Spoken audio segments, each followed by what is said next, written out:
Kamalapur cross రోడ్లో కాళేశ్వరం సరస్వతి పుష్కరాలకు వెళ్లే భక్తులకు అన్నదానాన్ని ప్రారంభించిన భూపాలపల్లి ఎమ్మెల్యే గంధ సత్యనారాయణరావు. సోలిస్ ఐకేర్ హాస్పిటల్ హైదరాబాద్ మరియు దాతల సహకారంతో ఉచిత అన్నదాన కార్యక్రమం ఏర్పాటు చేశారు. ఈ రోజు నుండి 26వ తేదీ వరకు ఉచిత అన్నదానం ఉంటుందని తెలిపారు.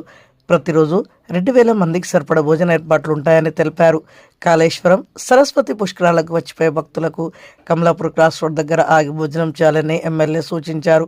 ప్రతిరోజు 2-3 రకాల కూరలతో ఒక వడతో పాటు మజ్జిగతో కూడిన భోజనాన్ని అందిస్తున్నట్లు తెలిపారు. సరస్వతి పుష్కరాలను పురస్కరించుకొని ఇది భూపాలపల్లి దాటిన తర్వాత కమలాపూర్ క్రాసింగ్లో రోజు నిత్య అన్నదాన కార్యక్రమం 15వ తారీఖు నుంచి 20వ తారీఖు వరకు 26వ తారీఖు వరకు అన్నదాన కార్యక్రమము నిర్వహించడం జరుగుతూ ఉంది. దీనికి సహకరించేటువంటి మున్సిపల్ కానీ జిఎం సిబ్బంది కానీ అదేవిధంగా ఇంకా డోనర్స్ ఎవరైతే ఉన్నారో వాళ్ళందరికీ కూడా మనస్ఫూర్తిగా హృదయపూర్వకంగా ధన్యవాదాలు, కృతజ్ఞతలు తెలియజేస్తున్నాం. ఈరోజు మంచి భోజనం 2-3 కూరగాయలతో, సాంబార్తో, పెరుగుతో, చట్నీతో, మంచి యొక్క స్వీట్తోని వడ, మరి మంచి భోజనం. మనం ఇంట్లో కూడా 4-5 రకాల భోజనాలు వండుకో.